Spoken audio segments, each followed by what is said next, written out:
नमो सिद्धायं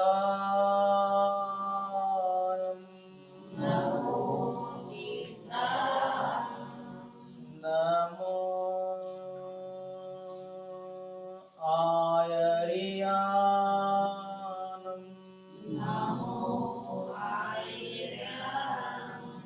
नमो उवज्जायानं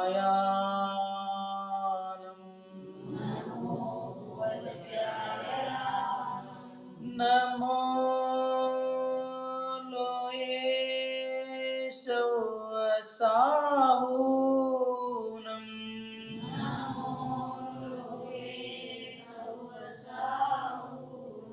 बोले अनंतानंद सिद्ध परमेष्टि भगवान की चौबीसो भगवान की आदिनाथ भगवान की शासन नायक महावीर भगवान की गोमटेश्वर भवबली भगवान की संत शिरोमणि आचार्य गुरुदेव विद्यासागर मुनि महाराज की परम पूज्य नियम सागर मुनि महाराज की समस्त आचार्य संघ की 3 कम 9 कोटि मुनि महाराजों के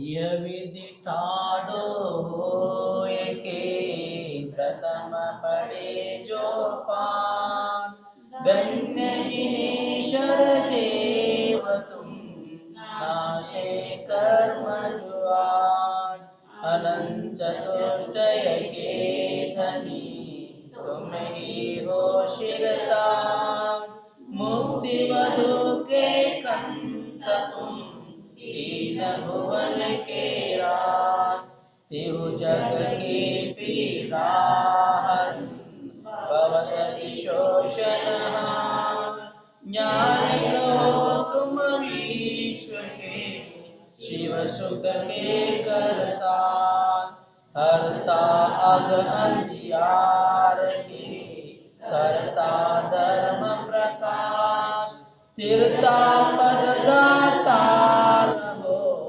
धरता निज गुण रास धर्मामृत पुर जल दिशो ज्ञान पान तुमरो तुम्हारे चरण सरोज को नावत दिव जगभो मैं वंदो जिन देव को करियति निर्मल भाव कर्म बंध के छेदने और न कछु उपाय ವಿನಯ ಪಾಠದ ಅರ್ಥವನ್ನು ನಾವು ನೋಡ್ತಾ ಇದ್ದೀವಿ. ಈಗಾಗಲೇ 5ನೇ ನಂಬರ ಮುಗಿದು ಹೋಗಿದೆ, 6ನೇದು ಇವತ್ತು ಪ್ರಾರಂಭ ಆಗ್ತಾ ಇದೆ. ಅಂದರೆ ವಿನಯ ಪಾಠವನ್ನ ಯಾವಾಗ ಹೇಳ್ತೀವಿ ನಾವು? ಪೂಜಾ ಪ್ರಾರಂಭ ಮಾಡೋಕ್ಕಿಂತ ಮುಂಚೆ ಏನ್ ಮಾಡ್ತೀವಿ?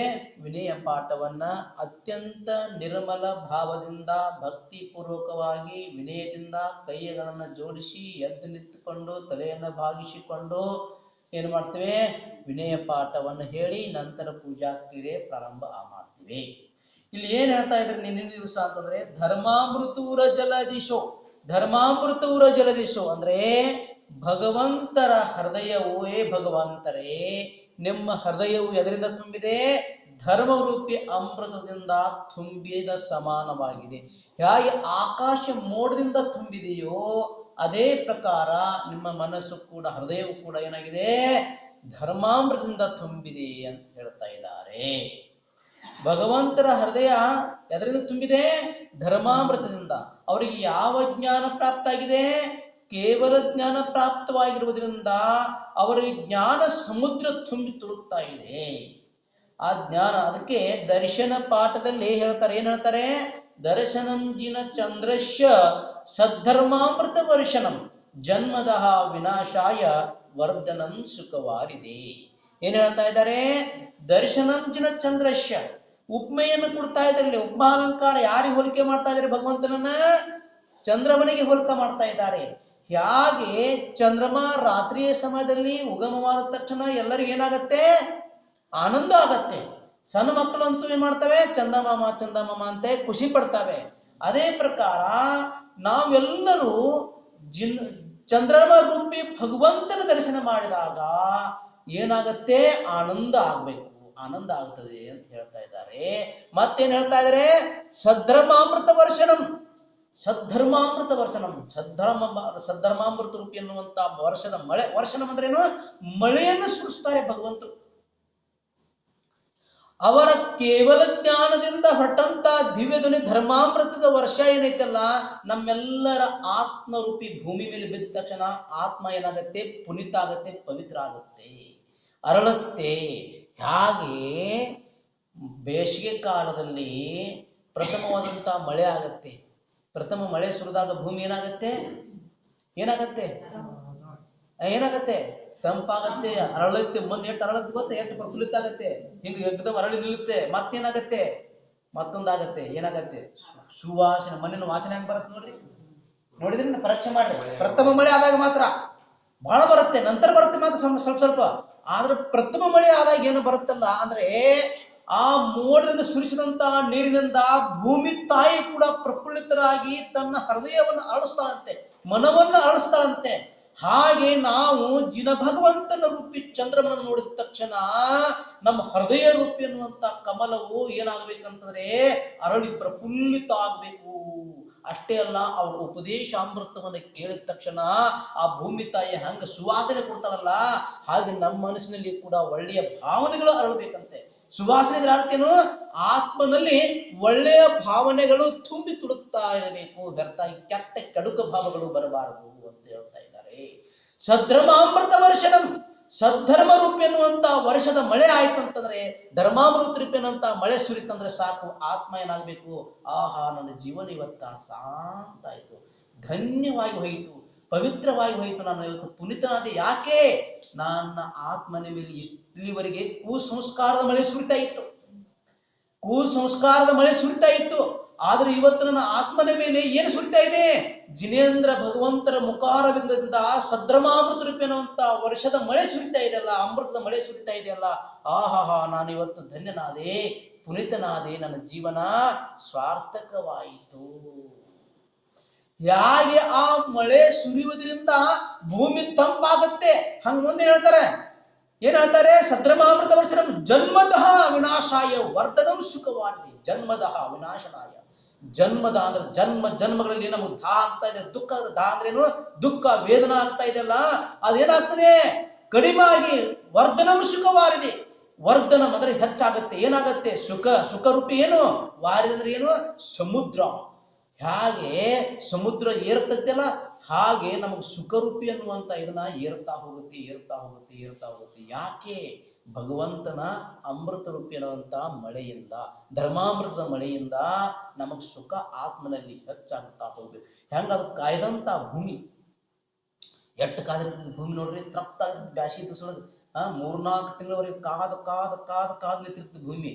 ಎಕ್ದಮ್ ಮೋಡ ಮಳೆ ಸುರಿಸಿದ ತಕ್ಷಣ ಏನಾಗತ್ತೆ? ಆ ಸುರಿಸಿದಂತ ನೀರನ್ನು ಎಲ್ಲ ಕುಡ್ಕೊಂಡು ಏನಾಗತ್ತೆ? ಭೂಮಿ ತಾಯಿ ಏನಾಗತ್ತೆ? ತಂಪಾಗ್ತಾಳೆ. ಅಷ್ಟೇ ಅಲ್ಲ, ಅರಳುತ್ತಾಳೆ. ಅರಳಿ ಮತ್ತೆ ಸುಗಂಧವನ್ನು ಬೀರುತ್ತಾಳೆ. ಅದೇ ಪ್ರಕಾರ ನಮ್ಮ ಆತ್ಮರೂಪಿ ಅನ್ನುವಂತ ಭೂಮಿ ಕಾಯ್ದಿದೆ. ಎದರಿಂದ ಕಾಯ್ದಿದೆ? ಕ್ರೋಧ, ಮಾನ, ಮಾಯ, ಲೋಭ, ರಾಗ, ದ್ವೇಷ, ಕೆಟ್ಟಾದ ದುಷ್ಪರಿಣಾಮಗಳಿಂದ, ಭಾವನೆಗಳಿಂದ ಕಾಯ್ದು ನಿಂತಿದೆ. ಆ ಭೂಮಿ ಮೇಲೆ ಒಳ್ಳೆ ಧರ್ಮದ ಅಮೃತ ಮಳೆ ಸುರಿದಾಗ ಅದನ್ನೆಲ್ಲ ಬಿಟ್ಟು ಏನಾಗಬೇಕಂದ್ರೆ ಆತ್ಮ ಅರಳಬೇಕಂತೆ, ಏಕದಮ್ ಪ್ರಫುಲ್ಲಿತ ಆಗಬೇಕಂತೆ, ಆತ್ಮದಲ್ಲಿ ಒಳ್ಳೆಯ ಭಾವನೆಗಳು ತುಂಬಿ ತುಳುಕಬೇಕಂತೆ. ಅಂದಾಗ ನಮ್ಮ ಜೀವನ ಸಾರ್ಥಕ. ಇಲ್ಲದ್ರೆ ಏನಾಗತ್ತೆ? ವ್ಯರ್ಥ ಕಳೆದು ಹೋಗುತ್ತೆ. ಈ ಪ್ರಕಾರ ಏನ್ ಹೇಳ್ತಾ ಇದ್ದಾರೆ? ಹೇ ಭಗವಂತನೇ, ನಿಮ್ಮ ಹೃದಯವು ಧರ್ಮದ ಅಮೃತ ರೂಪದಿಂದ ತುಂಬಿದಂತ ಮೋಡ ಸಮಾನವಾಗಿದೆ. ಹಾಗೆ ನಮ್ಮೆಲ್ಲರ ಆತ್ಮನು ಕೂಡ ಏನಾಗಬೇಕು? ಆ ರೀತಿ ತುಂಬ್ಕೋಬೇಕಾದ್ರೆ ಏನ್ ಮಾಡ್ಕೋಬೇಕು? ಸುಖದ ಅಮೃತ ಸುಖವನ್ನ ನಮ್ಮ ಆತ್ಮನಲ್ಲಿ ಬರಬೇಕಾದ್ರೆ ಏನ್ ಮಾಡ್ಬೇಕು? ಅನಂತ ಸುಖ ನಮ್ಮ ಆತ್ಮಗೆ ಬೇಕಾಗಿದೆ. ಏನ್ ಮಾಡ್ಬೇಕು? ನಾವು ಕೂಡ ಭಗವಂತನಾಗಬೇಕು. ಅದು ಭಗವಂತನಾಗಬೇಕಾದ್ರೆ ಏನ್ ಮಾಡ್ಬೇಕು? ಭಕ್ತಿ ಮಾಡ್ಬೇಕು. ಯಾರು ಭಕ್ತಿ ಮಾಡ್ಬೇಕು? ಭಗವಂತನ ಭಕ್ತಿ ಮಾಡ್ಬೇಕು. ಹೇಗೆ ಭಕ್ತಿ ಮಾಡ್ಬೇಕು? ನಿಷ್ಕಲ್ಮಶದಿಂದ, ನಿರ್ಮಲ ಭಾವನೆಯಿಂದ, ಅತ್ಯಂತ ಶುದ್ಧ ಪರಿಣಾಮದಿಂದ ಏನ್ ಮಾಡ್ಬೇಕು? ಭಕ್ತಿ ಮಾಡ್ಬೇಕು. ಯಾರದ್ದು? ವೀತರಾಗ ಭಗವಂತನ ಭಕ್ತಿ ಮಾಡ್ಬೇಕು. ಯಾರ್ದು ಭಕ್ತಿ ಮಾಡ್ಬೇಕು? ವೀತರಾಗ ಭಗವಂತನ ಭಕ್ತಿಯನ್ನ ಮಾಡಿದಾಗ ಮಾತ್ರ ಆತ್ಮ ಶುದ್ಧ ಆಗಲಿಕ್ಕೆ ಸಾಧ್ಯವಿದೆ. ಜ್ಞಾನ ಭಾನುತ್ವ ಪ್ರಕಾಶ್, ಅವ್ರ ಜ್ಞಾನ ಹೆಂಗೈತಿ? ಕೇವಲ ಜ್ಞಾನ ಐತಿ. ಅದರಿಂದ ಎಲ್ಲ ತತ್ವ ಪ್ರಕಾಶನ ಮಾಡುವಂತ ಸಾಮರ್ಥ್ಯ ಅವರಲ್ಲಿ ಇದೆ. ತುಮರಿ ಚರಣ ಸರೋಜಕು ನಾಮತತಿವು ಜಗಬು. ಹೇ ಭಗವಂತನೇ, ನಿಮ್ಮ ಪವಿತ್ರವಾದಂತ ಚರಣ ಕಮಲದಲ್ಲಿ ನಾವತ್ ಅಂದ್ರೆ ನಮಸ್ಕಾರವನ್ನು ಮಾಡ್ತಾರೆ. ಯಾರು? ತಿವು ಜಗ ಭೂಪ ಅಂದ್ರೆ 3 ಲೋಕದ ಜೀವಾತ್ಮಗಳು, 3 ಲೋಕದ ಜೀವರೆಲ್ಲರೂ ಕೂಡ ಯಾರಿಗೆ ಶರಣ ಹೋಗ್ತಾರೆ? ವೀತರಾಗ ಭಗವಂತನಿಗೆ ಶರಣ ಹೋಗ್ತಾರೆ. ಯಾಕೆ ಹೋಗ್ತಾರೆ? ನಾವೆಲ್ಲರೂ ಬೆಳಿಗ್ಗೆ ಎದ್ದ ತಕ್ಷಣ ಬೆಳಗಿನ ಜಾವ ಜಿನ ಭಗವಂತನ ಹತ್ತಿರ ಬರ್ತೀವಿ. ಏನ್ ಮಾಡ್ತೀವಿ? ಜಿನ ಭಗವಂತನ ದರ್ಶನ, ಅಭಿಷೇಕ, ಪೂಜಾ, ಜಪ, ತಪ ಆದಿ ಕಾರ್ಯವನ್ನ ಮಾಡ್ತೀವಿ. ಯಾಕೆ ಮಾಡ್ತೀವಿ? ಯಾವಾಗೋಸ್ಕರ ಮಾಡ್ಬೇಕು? ನಾವು ನಮ್ಮ ಆತ್ಮನಿಗೆ ಅಂಟಿದಂತ ಕರ್ಮದ ಕೊಳೆಯನ್ನು ತೊಳ್ಕೊಳ್ಳಿಕ್ಕೆ, ನಮ್ಮ ಆತ್ಮನಲ್ಲಿ ತುಂಬಿದಂತ ಕೆಟ್ಟ ಪರಿಣಾಮಗಳಿದಾವಲ್ಲ, ದುರ್ಭಾವನೆಗಳಿದಾವಲ್ಲ, ಕೆಡುಕ ಭಾವನೆಗಳಿದಾವಲ್ಲ, ಅವ್ರನ್ನೆಲ್ಲ ಬಿಡ್ಲಿಕ್ಕೆ ಬರ್ಬೇಕೆ ವಿನಃ ನಾವು ಭಗವಂತನ ಹತ್ರ ಬಂದ್ರು ಕೂಡ ಅವು ಹಿಡ್ಕೊಂಡಿವಿ ಅಂತಂದ್ರೆ ನಮ್ಮ ಆತ್ಮ ಶುದ್ಧ ಆಗ್ಲಿಕ್ಕೆ ಯಾವ ಕಾಲಕ್ಕೂ ಸಾಧ್ಯ ಇಲ್ಲ. ಯಾವ ರೀತಿ ನಾವು ಭಗವಂತನ ಹತ್ರ ಬರ್ತಾ ಹೋಗ್ತಿವೆ, ದಿನದಿಂದ ದಿನಕ್ಕೆ ನಮ್ಮ ಆತ್ಮ ಏನಾಗ್ತಾ ಹೋಗ್ಬೇಕು? ರಾಗ, ದ್ವೇಷ, ಕ್ರೋಧ, ಮಾನ, ಮಾಯ, ಲೋಭ ಆದಿ ಕೆಟ್ಟ ಪರಿಣಾಮಗಳಿಂದ ಕಡಿಮೆ ಆಗ್ತಾ ಹೋಗ್ಬೇಕು. ಶುಭ ಭಾವನೆಗಳಿಂದ ಆತ್ಮ ತುಂಬಬೇಕು. ಅಂದಾಗ ನಾವು ಭಗವಂತನ ದರ್ಶನ ಮಾಡಿದ್ದಕ್ಕೆ ಸ್ವಾರ್ಥಕ, ಭಗವಂತನ ಅಭಿಷೇಕ ಮಾಡಿದ್ದಕ್ಕೆ ಸ್ವಾರ್ಥಕ, ಭಗವಂತನ ಪೂಜನ ಮಾಡಿದ್ದಕ್ಕೆ ಸ್ವಾರ್ಥಕ, ಜಪ ತಪ ಹಾಕಿದ್ದಕ್ಕೆ ಸ್ವಾರ್ಥಕ, ಉಪವಾಸಾದಿಗಳನ್ನು ಮಾಡಿದ್ದಕ್ಕೆ ಸ್ವಾರ್ಥಕ. ಇಲ್ಲಾಂದ್ರೆ ಏನು ಪ್ರಯೋಜನ ಇಲ್ಲ. ನಮ್ಮ ಆತ್ಮನ ಏನ್ ಮಾಡ್ಕೋಬೇಕು? ನಾವು ಸ್ವಚ್ಛಗೊಳಿಸ್ಕೋಬೇಕು. ಆತ್ಮನಿಗೆ ಏನು ತುಂಬಿದಾವಲ್ಲ ಇವೆಲ್ಲವನ್ನ ಸ್ವಚ್ಛಗೊಳಿಸಿದಾಗ ಮಾತ್ರ ಆತ್ಮ ಏನಾಗುತ್ತೆ? ಪವಿತ್ರ ಆತ್ಮನಾಗಲಿಕ್ಕೆ ಸಾಧ್ಯ. ಇವತ್ತಿನ ದಿವಸ 6ನೇದು ಹೇಳ್ತಾ ಇದೆ. ಹೇಳ್ತಾರೆ ಮೈ ಒಂದು ಜಿನ ದೇವಕೋ. ಏನ್ ಹೇಳ್ತಾ ಇದಾರೆ? ಮೈ ಒಂದು ಜಿನ ದೇವಕೋ. ಮೈ ಅಂದ್ರೆ ನಾನು, ಒಂದು ಅಂದ್ರೆ ವಂದನೆ ಮಾಡ್ತೀನಿ. ಯಾರಿಗೆ ವಂದನೆ ಮಾಡ್ತೀನಿ? ಜಿನ ದೇವಕೋ. ನಾನು ಜಿನೇಂದ್ರ ದೇವನಿಗೆ ವಂದನೆ ಮಾಡ್ತೀನಿ, ಜಿನ ದೇವನಿಗೆ ವಂದನೆ ಮಾಡ್ತೀನಿ, ಜಿನೇಶ್ವರ ದೇವನಿಗೆ ನಾನು ವಂದನೆ ಮಾಡ್ತೀನಿ. ಯಾಕೆ? ಜಿನನು ಎಲ್ಲವನ್ನೂ ಗೆದ್ದವನಾಗಿದ್ದಾನೆ. ಜಿನನು ಎಲ್ಲವನ್ನು ಗೆದ್ದು ಜಿನನಾಗಿದ್ದಾನೆ. ಅವನು ಏನು ಗೆದ್ದಿದ್ದಾನೆ? ಕ್ರೋಧ, ಮಾನ, ಮಾಯ, ಲೋಭ, ರಾಗ, ದ್ವೇಷ, ಕರ್ಮ ಎಲ್ಲ ಇಂದ್ರಿಯ ವಿಷಯಗಳನ್ನ ಎಲ್ಲವನ್ನ ಗೆದ್ದುಕೊಂಡು ಶುದ್ಧ ಪರಮಾತ್ಮನಾಗಿದ್ದಾನೆ. ನಾನು ಕೂಡ ಅವನ ಹಾಗೆ ಆಗಬೇಕನ್ನೋ ಕಾರಣದಿಂದ ನಾನು ಆ ಜಿನದೇವನಿಗೆ ಏನು ಮಾಡ್ತೀನಿ ಅಂದ್ರೆ ನಮಸ್ಕರಿಸುತ್ತೇನೆ. ಹೇಗೆ ನಮಸ್ಕರಿಸುತ್ತೇನೆ? ಕೈಗಳನ್ನ ಜೋಡಿಸಿ ಮನವಚನ ಕಾಯಿಗಳ ಶುದ್ಧಿಪೂರ್ವಕ ನಮಸ್ಕರಿಸುತ್ತೇನೆ. ತ್ರಿಯೋಗ ಶುದ್ಧಿ ಅಂತಾರೆ. ಮನಸ್ಸಿನಲ್ಲಿ ನಿರ್ಮಲ ಭಾವನೆಯನ್ನು ಇಟ್ಕೊತೀನಿ, ಮತ್ತು ಶರೀರವನ್ನು ಶುದ್ಧ ಮಾಡ್ಕೊಂಡ್ ಬಂದಿದ್ದೇನೆ. ಸ್ನಾನ ಮಾಡಿ ಶುದ್ಧ ವಸ್ತ್ರವನ್ನು ಧಾರಣ ಮಾಡಿದ್ದೇನೆ, ಮತ್ತು ಬಾಯಿಂದ ಅತ್ಯಂತ ಸ್ಪಷ್ಟ ಉಚ್ಚಾರಣೆಯನ್ನು ಮಾಡುತ್ತಾ ನಾ ಏನ್ ಮಾಡ್ತಾ ಇದ್ದೇನೆ? ಭಗವಂತನಿಗೆ ನಮಸ್ಕರಿಸುತ್ತಿದ್ದೇನೆ. ದರ್ಶನ ಪಾಠವನ್ನು ಹೇಳ್ತಾ ಇದ್ದೇನೆ. ಕೈ ಜೋಡಿಸಿ ಭಗವಂತನಿಗೆ ನಮಸ್ತು ಅಂತ ಹೇಳ್ತಾ ಇದ್ದೇನೆ. ಯಾಕೆ? ವಚನ ಕೂಡ ನನ್ನ ಶುದ್ಧಿದೆ. ಮನ, ವಚನ, ಕಾಯಗಳ ಶುದ್ಧತೆಯಿಂದ ನಾನು ಏನ್ ಮಾಡಬೇಕು? ನಮಸ್ಕಾರ ಮಾಡಬೇಕು. ಅಂದಾಗ ನಮ್ಮದ ಜೀವನ ಏನಾಗುತ್ತೆ? ಸಫಲ ಆಗುತ್ತೆ. ಏನ್ ಹೇಳ್ತಾ ಮೈ ಒಂದು ಜಿನ ದೇವಕ್ಕೋ. ನಾನು ನಮಸ್ಕರಿಸುತ್ತೇನೆ. ಮೈ ಅಂದ್ರೆ ನಾನು, ಒಂದು ಅಂದ್ರೆ ನಮಸ್ಕರಿಸುತ್ತೇನೆ. ಯಾರಿಗೆ? ಜಿನೇಂದ್ರ ಭಗವಂತನಿಗೆ. ಆ ಜಿನೇಂದ್ರ ಭಗವಂತ ಹೇಗಿದ್ದಾನೆ ಅಂತ ಕೇಳಿದ್ರೆ ಎಲ್ಲವನ್ನ ಗೆದ್ದವನಾಗಿದ್ದಾನೆ. ಎಲ್ಲವನ್ನ ಗೆದ್ದು ಶುದ್ಧ ಪರಮಾತ್ಮನಾಗಿದ್ದಾನೆ. ಅವನಿನ್ನು ಗೆಲ್ಲಬೇಕಾದದ್ದು ಏನೂ ಉಳಿದಿಲ್ಲ. ಏನು ಗೆಲ್ಲಬೇಕಾಗಿತ್ತಲ್ಲ ಅದನ್ನು ಗೆದ್ದುಕೊಂಡು ಹೋಗಿಬಿಟ್ಟಿದ್ದಾನೆ. ಹೇಗೆ ನಮಸ್ಕರಿಸುತ್ತೇನೆ? ಭಗವಂತನಿಗೆ ನಮಸ್ಕರಿಸುತ್ತೇನೆ. ಹೇಗೆ ನಮಸ್ಕರಿಸುತ್ತೇನೆ ಅದನ್ನ ಮುಂದೆ ಹೇಳ್ತಾರೆ.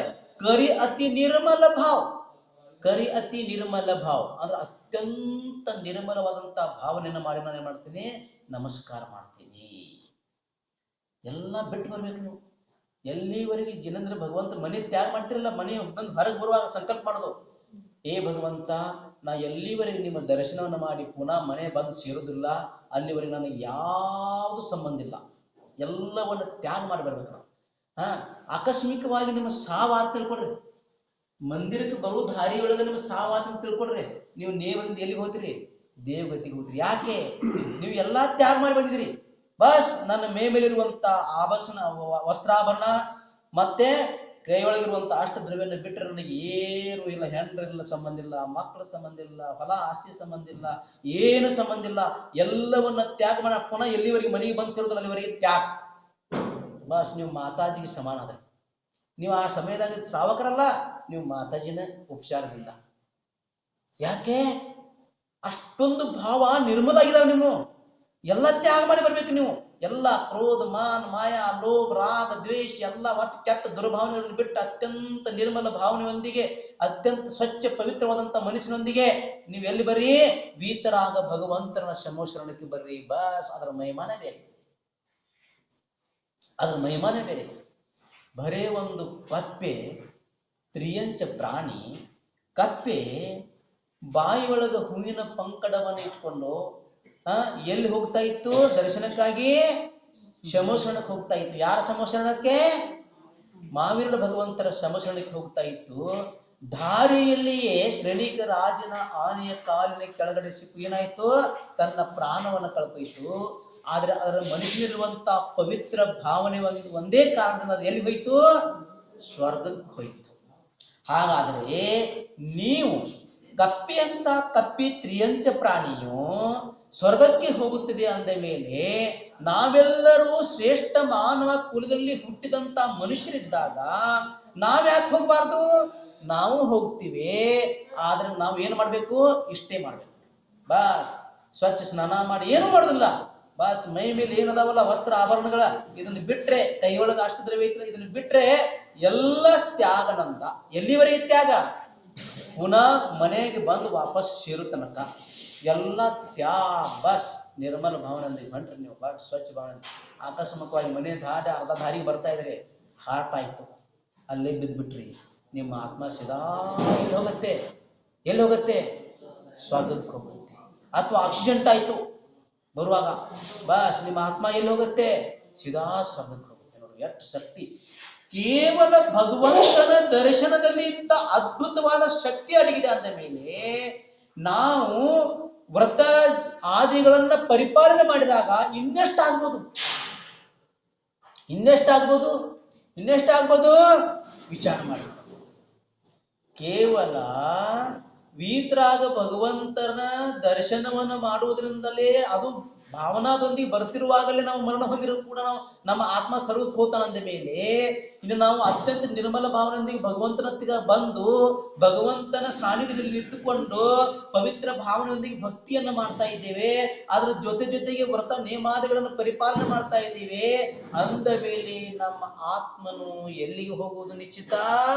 ಸ್ವರ್ಗಕ್ಕೆ ಹೋಗುವುದು ನಿಶ್ಚಿತ.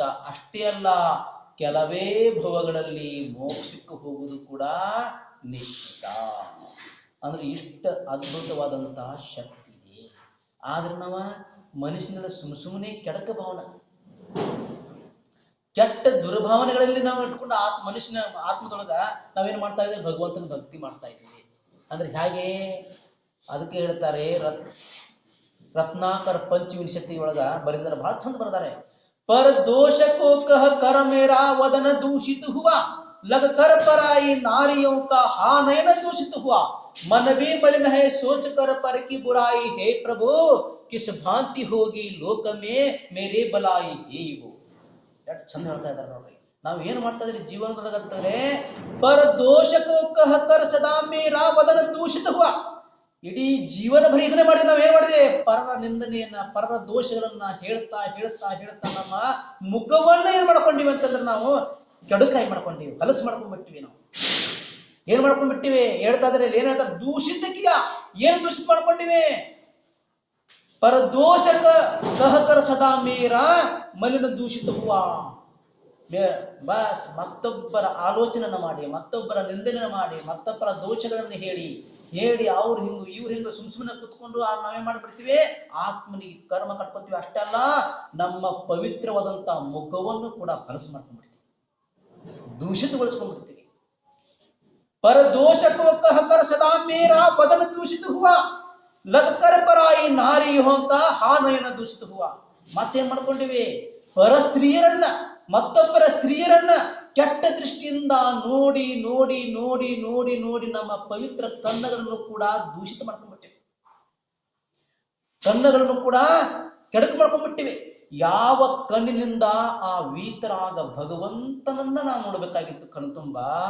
ಯಾವ ಭಗವಂತನನ್ನು ನೋಡಿ ನಾವು ಆತ್ಮಕ್ಕೆ ಪುಣ್ಯವನ್ನ ಬಂಧಿಸಿಕೊಳ್ಬೇಕಾಗಿತ್ತು, ಅದೇ ಕಣ್ಣುಗಳಿಂದ ಪರಸ್ತ್ರೀಯರ ವೀಕ್ಷಣೆ ಮಾಡಿ ನೋಡಿ ನೋಡಿ ನೋಡಿ ನೋಡಿ ಕೆಡಕ ಭಾವವನ್ನ ಮಾಡಿಕೊಂಡು ಏನ್ ಮಾಡ್ಕೊಂಡಿವಿ ಅಂತಂದ್ರೆ ಕಣ್ಣುಗಳನ್ನು ಕೂಡ ದೂಷಿತ ಮಾಡ್ಕೊಂಡಿವಿ. ಯಾವ ಮನಸ್ಸಿನಿಂದ, ಯಾವ ಮುಖದಿಂದ ಆ ವೀತರಾಗ ಭಗವಂತನ ಗುಣಗಾನ ಪೂಜನ ಸ್ತುತಿ ಸ್ತೋತ್ರವನ್ನ ಮಾಡಿ ಆತ್ಮನಿಗೆ ಪುಣ್ಯ ಬಂಧವನ್ನು ಮಾಡ್ಕೋಬೇಕಾಗಿತ್ತು, ಅದೇ ಬಾಯಿಂದ ಕೆಟ್ಟ ವಚನಗಳನ್ನ ಆಡಿ ಆಡಿ ಆಡಿ ಆಡಿ ಆಡಿ ಮನಸ್ಸನ್ನು ಮುಖವನ್ನು ಏನ್ ಮಾಡ್ಕೊಂಡಿವಿ? ದೂಷಿತ ಮಾಡ್ಕೊಂಡಿವಿ. ಮತ್ತೇನ್ ಮಾಡಿದಿವಿ? ಏನ್ ಹೇಳ್ತಾ ಇದ್ರೆ, ಪರ ದೋಷಕೋ ಕಹಕರ ಮೇರ ವದನ ದೂಷಿತ ಹುವ ಲಕ ಕರ ಪರಾಯಿ ನಾರಿಯೋಂಕ ಹಾನಯನ ದೂಷಿತ ಹುವ. ಮನಬಿ ಮಲಿನ ಹೇ, ಏನಂತಾರ ನೋಡ್ರಿ ಇಲ್ಲಿ, ಮನಬಿ ಮಲಿನ ಹೇ ಸೋಚಕರ ಪರಕಿ ಬುರಾಯಿ ಹೇ ಇವು ಕಿಸ್ ಭಾಂತಿ ಹೋಗಿ ಲೋಕ ಮೇ ಮೇರೆ ಬರಾಯಿ ಹೇ ಪ್ರಭು. ನಾ ಮತ್ತೊಬ್ಬರಿಗೆ ಕೆಡಕ ಕೊತ್ಕೊಂಡು ಅವ್ರದ್ದೇ ಹಾಳಾಗಿ ಹೋಗಿ, ಮತ್ತೊಬ್ಬರಿಗೆ ಕೆಡಕಾಗ್ಲಿ, ಅವ್ರು ನಂದು ಕಬ್ಬು 100 ಟನ್ ಬೆಳಿಲಿ ಎಕರೆಗೆ, ಅವ್ನು ಏನ್ ಬೆಳಿಬಾರ ಮನೆಗೆ ಹೋಗ್ಬೇಕಾದ್ರೆ ಅವ್ನು ಹಿಂಗಾಗ್ಬೇಕು, ಅವ್ರು ಹಿಂಗಾಗ್ಬೇಕು, ಕೆಟ್ಟ ಭಾವನೆ. ಮನಬಿ ಮಲಿನ ಹೇ ಸೋಚಕರ ಪರಕ್ಕೆ ಪರಾಯಿ ಹೇ ಪ್ರಭು. ಬಸ್ ಮತ್ತೊಬ್ಬರ ಕೆಟ್ಟ ವಿಚಾರಣೆಯನ್ನ ಮಾಡಿ ಮಾಡಿ ಮಾಡಿ ಮಾಡಿ ಮಾಡಿ ಮಾಡಿ ನನ್ನ ಮನಸ್ಸು ಕೂಡ ದೂಷಿತ ಹೋಗಿತ್ತು. ನನ್ನ ಬಾಯಿನೂ ದೂಷಿತ, ಕಣ್ಣನು ದೂಷಿತ, ಮನವಿ ದೂಷಿತ. ಅಂದ ಮೇಲೆ ಭಗವಂತ ನನ್ನ ಆತ್ಮ ಪುಣ್ಯಾತ್ಮನಾಗಲಿಕ್ಕೆ ಹೇಗೆ ಸಾಧ್ಯ, ನನ್ನ ಆತ್ಮ ಕಲ್ಯಾಣ ಆಗಲಿಕ್ಕೆ ಹೇಗೆ ಸಾಧ್ಯ ಕೇಳ್ತಾರ. ರತ್ನಾಕರ ಇದ್ದವ ಬರಿತಾನ, ತನ್ನ ಆತ್ಮ ನಿಂದನೆ ಮಾಡ್ಕೊತಾ ಇದ್ದಾನ. ರತ್ನಾಕರ ಕವಿ ರತ್ನಾಕರ ಏನಿದ್ದಂತಂದ್ರೆ ಅವ ಜೈನ ಧರ್ಮದವನಾಗಿದ್ದ. ಅವನಿಗೆ ಕೆಟ್ಟ ದೃಷ್ಟಿಯಿಂದ ನೋಡುವುದರಿಂದ ಅವನು ಏನ್ ಮಾಡಿದ ಅಂತಂದ್ರೆ ವೈಷ್ಣವ ಧರ್ಮವನ್ನು ಸ್ವೀಕಾರ ಮಾಡಿ ಎಷ್ಟೋ ಇದನ್ನು ಸೋಮೇಶ್ವರ ಸ್ವತಃಕಾದಿ ಬರದ. ಮತ್ತ ಪುನಃ ಜೈನ ಮುನಿಗಳವನ್ನ ವಾಪಸ್ ಜೈನ ಧರ್ಮ ತಗೊಂಡ್ರು. ಅವಾಗ ಇದನ್ನ ಪಶ್ಚಾತ್ತಾಪದ ಪಡಿತಾನ. ನಾ ಏನೇನು ಮಾಡಿದೆಯ ಅದನ್ನೆಲ್ಲ ಬರ್ಕೊಳಾಗ ಅದನ್ನೆಲ್ಲ ಹೇಳ್ಕೊತ ಹೋಗ್ತಾನ. 25 ಶ್ಲೋಕದ ಬಹಳ ಚಂದದಾವ ಹಿಂದಿದೊಳಗೆ. ಹಾಗೆ ಹೇಳ್ತಾರೆ, ನಾವು ಈ ರೀತಿ ಇರಬಾರದು.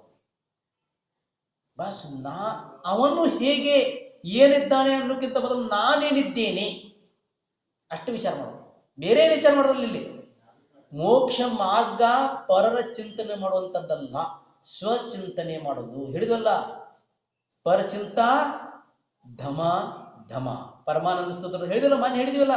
ಈ ಪರರ ಚಿಂತನೆ ಮಾಡೋದು ಅಧರ್ಮದೊಳಗ ಅಧರ್ಮ ಇದೆ. ಅದಕ್ಕಾಗಿ ನಾವೇನು ಮಾಡಬೇಕು? ಸ್ವಚಿಂತಾತ್ಮವನ್ನ ಮಾಡಬೇಕೇ ವಿನಃ ಪರರ ಚಿಂತನೆಯನ್ನ ಮಾಡಿಕೊಂಡು ನಮ್ಮ ಅಮೂಲ್ಯವಾದಂತ ಈ ನರಭವ ರತ್ನದಂತ ನರಭವವನ್ನು ವ್ಯರ್ಥ ಕಳೀಲಿಕ್ಕೆ ಹೋಗಬಾರದು. ರತ್ನಕ್ಕೆ ಬೆಲೆ ಕಟ್ಟಬಹುದು, ಆದರೆ ನರಭವಕ್ಕೆ ಬೆಲೆ ಕಟ್ಟಲಿಕ್ಕೆ ಸಾಧ್ಯ ಇಲ್ಲ. ಇಂಥ ಅಮೂಲ್ಯವಾದಂತ ಮಾನವ ಜೀವನ ನಮಗೆಲ್ಲರಿಗೆ ಸಿಕ್ಕಿದೆ ಅಂದ ಮೇಲೆ ನಾವೆಲ್ಲರೂ ಕೂಡ ಒಳ್ಳೆಯ ಧರ್ಮಾಚರಣೆಯನ್ನು ಮಾಡ್ತಾ ಮಾಡ್ತಾ ಶುಭ ಭಾವನೆಯೊಂದಿಗೆ ಏನ್ ಮಾಡೋಣ? ಆತ್ಮ ಕಲ್ಯಾಣ ಮಾಡ್ಕೊಳ್ಳೋಣ. ಶುದ್ಧ ಭಾವ ಅಂತೂ ಆಗಲ್ಲ. ಈಗ ಪಂಚಮ ಕಾಲದಲ್ಲಿ ಶುದ್ಧ ಭಾವ ಎಲ್ಲರಿಗೂ ಆಗಲ್ಲ. ಎಲ್ಲೋ ಆಚರಿಸಿರಿ ಅಂತ ಮಹಾನ್ ಸಂತರಿಗೆ ಅದು ಒಂದು ಕ್ಷಣಕ್ಕೆ ಆಗ್ತದೆ, ವಿರತಾಗಿ ಬಹಳ ಟೈಮ್ದವರೆಗೆ ಆಗುವುದಿಲ್ಲ. ಅದಕ್ಕೆ ಶುಭ ಭಾವನೆ ಇಟ್ಕೊಂಡು ನಾವೇನ್ ಮಾಡೋಣ? ಭಗವಂತನ ಭಕ್ತಿಯನ್ನ ಮಾಡ್ತಾ ಮಾಡ್ತಾ ಮಾಡ್ತಾ ಕರ್ಮವನ್ನ ಛೇದನ ಮಾಡಿ ಎಲ್ಲಿಗೆ ಹೋಗೋಣ? ಮುಕ್ತಿಪುರಕ್ಕೆ ಹೋಗೋಣ. ಇಲ್ಲಿ ಏನ್ ಹೇಳ್ತಾ ಇದಾರೆ ಅಂತಂದ್ರೆ, ಮೈವೊಂದು ಜಿನ ದೇವಕು, ನಾನು ಆ ಜಿನೇಂದ್ರ ಭಗವಂತನಿಗೆ ನಮಸ್ಕಾರವನ್ನ ಮಾಡ್ತೀನಿ. ಹೇಗಿದ್ದ ನಾವು ಜಿನೇಂದ್ರ ಭಗವಂತ? ಎಲ್ಲವನ್ನ ಗೆದ್ದವನಾಗಿದ್ದಾನೆ, ಶುದ್ಧನಾಗಿದ್ದಾನೆ, ಬುದ್ಧನಾಗಿದ್ದಾನೆ, ನಿರಂಜನನಾಗಿದ್ದಾನೆ, ನಿರ್ವಿಕಾರನಾಗಿದ್ದಾನೆ, ಅನಂತ ಸುಖದಿಂದ ತುಂಬಿ ತುಳುಕ್ತಾ ಇದ್ದಾನೆ. ಅಂತ ಗುಣಗಳು ನನಗೆ ಪ್ರಾಪ್ತ ಆಗಲಿ ಅಂತ ಹೇಳಿ ಏನ್ ಮಾಡ್ತೀನಿ? ನಾನು ಕರಿ ಅತಿ ನಿರ್ಮಲ ಭಾವ, ಬಸ್ ಅತ್ಯಂತ ನಿರ್ಮಲವಾದಂತ ಪವಿತ್ರವಾದಂತ ಮನ ವಚನ ಕಾಯಗಳೊಂದಿಗೆ ನಾನೇನ್ ಮಾಡ್ತೀನಿ, ನಮಸ್ಕಾರವನ್ನು ಮಾಡ್ತೀನಿ. ಮತ್ತೇನು ಮಾಡ್ತೀನಿ, ಯಾಕೆ ನಮಸ್ಕಾರವನ್ನು ಮಾಡ್ತೀನಿ, ಉದ್ದೇಶ ಏನಿದೆ, ನನಗೆ ಯಾರಿಗೆ ನಮಸ್ಕಾರ ಮಾಡ್ತೀನಿ, ಯಾವ ರೀತಿ ನಮಸ್ಕಾರ ಮಾಡ್ತೀನಿ. ಮ್ಯಾಗಿನ ಲೈನ್ದಾಗ ಹೇಳಿದ್ರು, ಕೆಳಗಿನ ಲೈನ್ದೊಳಗೆ ಹೇಳ್ತಾರೆ ನಾನು ಯಾಕೆ ನಮಸ್ಕಾರ ಮಾಡ್ತೀನಿ ಅಂತಂದ್ರೆ ಕರ್ಮ ಬಂಧಕ್ಕೆ ಛೇದನೆ. ಬಸ್ ಕರ್ಮ ರೂಪಿ ಎನ್ನುವಂತ ಪರ್ವತವನ್ನ ಛೇದನೆ ಮಾಡ್ಲಿಕ್ಕೆ, ನಾಶ ಮಾಡ್ಲಿಕ್ಕೆ ನೀವು ಮಾತ್ರ ಸಮರ್ಥರಾಗಿದ್ದೀರಿ ಭಗವಂತನ, ಬೇರೆ ಯಾರು ಕೂಡ ಸಮರ್ಥರಿಲ್ಲ. ನೀವು ಒಬ್ಬರೇ ಸಮರ್ಥರಾಗಿದ್ದೀರಿ. ನಿಮ್ಮನ್ನು ಬಿಟ್ಟರೆ ನಾನು ಯಾರಿಗೆ ಶರಣ ಹೋಗ್ಲಿಕ್ಕೆ ಸಾಧ್ಯನೇ ಇಲ್ಲ. ಕರ್ಮರೂಪಿ ಪರ್ವತವನ್ನ ಭೇದಿಸುವಂತವರು, ಛೇದಿಸುವಂತವರು, ನಾಶ ಮಾಡುವಂತವರು ಯಾರಿದ್ರಿ ಅಂತಂದ್ರೆ ನೀವು ಮಾತ್ರ ಆಗಿದ್ದೀರಿ ಭಗವಂತ. ಅದಕ್ಕೆ ನಾನು ಏನ್ ಮಾಡ್ತಾ ಇದ್ದೀನಿ, ನಿಮ್ಮ ಸಾನ್ನಿಧ್ಯದೊಳಗೆ ಬಂದ ಭಕ್ತಿ, ಸ್ತುತಿ, ಪೂಜನ, ಗುಣಗಾನ, ಸ್ತುತಿ ಸ್ತೋತ್ರಗಳಿಂದ ನನ್ನ ಆತ್ಮನನ್ನು ನನ್ನ ಪವಿತ್ರ ಮಾಡ್ಕೊತಾ ಇದ್ದೀನಿ. ಅವರನ್ನ ಕಚ್ಚುಕು ಉಪಾಯ, ಇಲ್ಲಿ ಬೇರೆ ಯಾವುದು ಉಪಾಯನೇ ಇಲ್ಲ, ಬೇರೆ ಯಾವುದು ಉಪಾಯ ಇಲ್ಲ, ಒಂದೇ ಉಪಾಯ. ಬಸ್ ನಿಮ್ಮನ್ನು ಬಿಟ್ರೆ ಅನ್ಯತಾ ಶರಣಂ ನಾಸ್ತಿ. ಬಸ್ ಬೇರೆ ಯಾರ ಶರಣ ಇಲ್ಲ ನನಗೆ, ಬೇರೆ ಯಾರು ಕೂಡ ಏನು ಮಾಡಲಿಕ್ಕೆ ಸಾಧ್ಯನೇ ಇಲ್ಲ. ನಿಮ್ಮಲ್ಲಿರುವಂತ ಶಕ್ತಿ ಅದ್ಭುತವಾದಂತ ಶಕ್ತಿ ಇದೆ. ಏನು ಮಾಡ್ತೀರಂತಂದ್ರೆ ನೀವು ಎಲ್ಲ ಕರ್ಮಗಳಿಂದ ಮುಕ್ತಗೊಳಿಸಿ ಆತ್ಮನನ್ನು ಎಲ್ಲಿಗೆ ಒಯ್ತೀರಿ, ಮೇಲೆ ಒಯ್ತೀರಿ. ಹಾಗೆ ವಸ್ತು ಹಗುರ ಆತಂದ್ರೆ ಏನಾಗುತ್ತದೆ, ಎಲ್ಲಿ ಹೋಗುತ್ತೆ ವಸ್ತು, ಹತ್ತೆ ಅರಳಿರುತ್ತೆ, ಹಗುರಿರುತ್ತದು, ಅದೆಲ್ಲಿ ಹಾರುತ್ತೆ, ಮೇಲಕ್ಕೆ ಹಾರುತ್ತೆ. ಅದೇ ವಜನವಿದ್ದಂಥ ವಸ್ತು ಏನಾಗುತ್ತೆ, ತೂಕದ ವಸ್ತು ಕೆಳಗೆ ಹೋಗುತ್ತೆ. ಈಗ ನಾವು ತೆಳಗಿದ್ದೀವಿ, ನಮ್ಮ ಆತ್ಮನಿಗೆ ಏನು ಅಂಟಿಕೊಂಡಿದ್ದಾವೆ, ಕರ್ಮಗಳು ಅಂಟಿಕೊಳ್ಳುವುದರಿಂದ ನಮ್ಮ ಆತ್ಮ ಭಾರದಿಂದ ಈ ಸಂಸಾರದಲ್ಲಿ ಸುತ್ತ ಇದ್ದಾನೆ, ಇನ್ನು ಬಿದ್ದಾನೆ. ಆತ್ಮ ಎಲ್ಲಿ ಬಿದ್ದಾನೆ, ಸಂಸಾರದಲ್ಲಿ ಬಿದ್ದಾನೆ. ಯಾವಾಗ ಈ ಕರ್ಮವನ್ನ ನಾವು ಛೇದನ ಮಾಡ್ತೀವಿ, ಅವಾಗ ಹತ್ಯೆ ಅಳೆಯಂತೆ ಆತ್ಮ ಏನ್ ಮಾಡುತ್ತೆ, ಮೇಲಕ್ಕೆ ಎದ್ದು ಹೋಗ್ಬಿಡುತ್ತೆ. ಎಲ್ಲಿ ಹೋಗುತ್ತೆ, ಸಿದ್ಧಶಿಲಾಕ್ಕೆ ಹೋಗುತ್ತೆ. ಸಿದ್ಧಶಿಲಾ ಎಲ್ಲಿದೆ, ಯಾವ ವಲಯದಲ್ಲಿದೆ, ವಾತ ವಲಯದಲ್ಲಿದೆ ಅಥವಾ ಘನ ವಾತದಲ್ಲಿದೆ, ಘನದ ವಾತ ವಲಯದಾಗಿದೆ, ಯಾವ ವಾತ ವಲಯದಲ್ಲಿದೆ, ವಾತ ವಲಯದಲ್ಲಿದೆ. ಅಲ್ಲಿ ಹೋಗಿ ಈ ಆತ್ಮ ವಿರಾಜಮಾನ ಆಗ್ತಾನೆ. ಬಸ್ ನೀವು ಕುತ್ಕೊಂಡು ಧ್ಯಾನ ಮಾಡತ್ತಂದ್ರೆ ಬಸ್ ಇದ ಅವಸ್ಥೆದಾಗ ಹೋಗ್ತಾನೆ, ಪದ್ಮಾಸನದಾಗ ಹೋಗ್ತಾನೆ. ನಿತ್ಕೊಂಡ ಮಾಡ್ತಾ ಇದ್ರೆ ಅಂತ ತಿಳ್ಕೊಂಡ್ರಿ, ಖಡ್ಗಾಸನದಾಗ ಹೋಗ್ತಾನೆ. ಹೋಗಿ ಅಲ್ಲಿ ಅನಂತ ಕಾಲದವರೆಗೆ ವಿರಾಜಮಾನ ಆಗ್ತಾನೆ. ಆ ಪರ್ಯಾಯ ಅಲ್ಲಿ ನಾಶ ಆಗುದಿಲ್ಲ. ಶುದ್ಧ ಪರ್ಯಾಯ, ಶುದ್ಧ ಪರ್ಯಾಯ ಎಂದು ನಾಶವಾಗುವುದಿಲ್ಲ. ಅಶುದ್ಧ ಪರ್ಯಾಯ ಏನಾಗುತ್ತೆ, ನಾಶ ಆಗುತ್ತೆ. ಹಾಗೆ ನಮ್ಮ ಜೀವನದೊಳಗೆ ನಾವೇನು ಮಾಡಬೇಕು, ಭಗವಂತನನ್ನ ಭಕ್ತಿ ಮಾಡಬೇಕು. ಹೆಂಗ್ ಮಾಡಬೇಕು, ನಿಷ್ಕಪಟತನದಿಂದ. ಮನಸ್ಸಿನೊಳಗೆ ಏನು ಇಟ್ಕೋಬಾರ್ದು, ಯಾವ ಕೆಡುಕ ಭಾವಗಳು ಇರಲೇಬಾರದು. ಒಳ್ಳೆಯ ಭಾವನೆಯೊಂದಿಗೆ ಭಗವಂತನ ಭಕ್ತಿ ಮಾಡಿದಾಗ ಮುಕ್ತಿ ಸಿಗುತ್ತೆ. ವಿನಃ ಮುಕ್ತಿಯನ್ನೇ ಇಲ್ಲಿ ಕೈಯೊಳಗೆ, ನಮ್ಮ ಕೈಯೊಳಗೆ ಮುಕ್ತಿ ಐತಿ. ಮುಕ್ತಿ ಎಲ್ಲೈತಿ, ಬೇರೆದವ್ರ ಕೊಡ್ತಾರೋ ಮುಕ್ತಿ ಅಥವಾ ನಾವು ಪಡ್ಕೋತೀವಿ, ನಮ್ಮ ಕೈಯೊಳಗ ಮುಕ್ತಿ ಐತಿ. ಮುಕ್ತಿ ಎಲ್ಲೈತಿ ಅಂದ್ರೆ ಕೈಯೊಳಗೆ ಮುಕ್ತಿ ಇದೆ. ಆದ್ರೆ ಏನು ಬೇಕು, ಹೇಗೆ ಬೇಕು, ಪುರುಷಾರ್ಥ ಮಾಡಬೇಕು. ಯಾವ ಪುರುಷಾರ್ಥ ಮಾಡಬೇಕು, ಧರ್ಮದ ಪುರುಷಾರ್ಥ ಮಾಡಬೇಕು. ಮನುಷ್ಯನಿಗೆ ಅರ್ಥ ಪುರುಷಾರ್ಥ ಮಾಡಕ್ಕೆ ಹೇಳಕತ್ತಂಗಲ್ಲ, ತಲೆ ಭಾಳ ಉಳಿದಾರ ಫಾಸ್ಟ್, ಎಲ್ಲರಿಗೂ ಓದತ್ತು. ಅರ್ಥ ಪುರುಷಾರ್ಥ ಮಾಡ್ಬೇಕಾದ್ರೆ ಹೇಳಕತ್ತಾಗಲ್ಲ. ನೀನು ವ್ಯಾಪಾರ ಮಾಡು, ನೀನು ಉದ್ಯೋಗ ಮಾಡು, ನೀನು ನೌಕರಿ ಮಾಡು, ನೀನು ಬಿಸ್ನೆಸ್ ಮಾಡು, ಯಾರು ಹೇಳೋದೇ ಬೇಡ, ಆಟೋಮೆಟಿಕಲಿ ಹಾಕಿ ಓಡ್ತೈತಿ. ಏನು ಬೇಕಲ್ಲ ಇದಕ್ಕಾಗಿ ಏನು ಮಾಡ್ಬೇಕು ನಾವು ಮಾಡ್ತಾನ, ಅದು ಹೇಳಕ್ ಆಗ್ತದಿಲ್ಲ. ಆದರೆ ಮೋಕ್ಷಕ್ಕಾದ್ರೆ ಮಾತ್ರ ದಾರಿ ತೋರಿಸ್ಕೊಡ್ಬೇಕು, ಹೇಳ್ಬೇಕು. ಅದನ್ನ ಹೇಳ್ಕೊಟ್ಟು ಹೋದ್ರೆ ಅವ್ರು ಭಗವಂತ ನಾವು ನಡೆಯಬೇಕು ಅಷ್ಟೇ. ನಡೆಯೋರು ಯಾರು, ನಾವು ನಡೆದ್ರೆ ಮಾತ್ರ ನಮಗೆ ಮುಕ್ತಿ ಸಿಗಲಿಕ್ಕೆ ಸಾಧ್ಯ ಇದೆ. ಅದಕ್ಕೆ ನಾವೆಲ್ಲರೂ ಭಗವಂತನ ಭಕ್ತಿ ಮಾಡೋಣ. ಹೇಗೆ ಭಗವಂತನ ಭಕ್ತಿ ಮಾಡೋಣ ಅಂತಂದ್ರೆ ಮನ ವಚನ ಕಾಯಗಳ ಅತ್ಯಂತ ನಿರ್ಮಲತೆಯಿಂದ, ನಿಷ್ಕಪಟತನದಿಂದ, ಶುಭ ಭಾವನೆಯಿಂದ, ನಿರ್ಮಲ ಭಾವನೆಯಿಂದ, ಪವಿತ್ರ ಭಾವನೆಯಿಂದ ಮಾಡ್ತಾ ಮಾಡ್ತಾ ಮಾಡ್ತಾ ಆತ್ಮನಿಗೆ ಅಂಟಿಕೊಂಡಂತ ಕರ್ಮದ ಕೊಳೆಯನ್ನು ತೊಳ್ಕೊಂಡು ನಾವೆಲ್ಲರೂ ಶುದ್ಧಾತ್ಮನಾಗೋಣ, ಬುದ್ಧನಾಗೋಣ, ನಿರ್ವಿಕಾರನಾಗೋಣ, ನಿರಂಜನನಾಗೋಣ, ಶಾಶ್ವತ ಅವಿನಶ್ವರ ಸುಖವನ್ನ ಪಡೆಯೋಣ. ಈ ನಶ್ವರವಾದಂತ, ಕ್ಷಣಿಕವಾದಂತ, ಇಂದ್ರಿಯ ಜನಿತವಾದಂತ ಸುಖವನ್ನು ತ್ಯಾಗ ಮಾಡೋಣ. ಇಂದ್ರಿಯಾತೀತವಾದಂಥದ್ದು ಯಾವುದು, ಅವ್ಯಾಹದ ಸುಖ ಮತ್ತು ಅನಂತ ಸುಖ ಐತಿಲ್ಲ, ಅದನ್ನು ಪ್ರಾಪ್ತಿ ಮಾಡ್ಕೊಳ್ಳೋಣ. ಅನಂತ ಕಾಲದವರೆಗೆ ನಾವು ಅದನ್ನ ಸುಖವನ್ನ ಭೋಗಿಸೋಣ ಅಂತ ಹೇಳ್ತಾ ಬೋಲಿ ಮಹಾವೀರ ಭಗವಾನಿಗೆ प्रभु देव तुम्हारे पवित्र मुख से निश्चित जो शीतलवाणी जग जन मन के मन को धोती अतः कहाती जिनवानी जयवंतो माँ जग में तब तक जब तक सूरज चांद रहे शेष नभाते कर्म हरो माँ अब तक हम विषयांत रहे अब हम न विषयांत रहे। बोले जिनवानी माता की।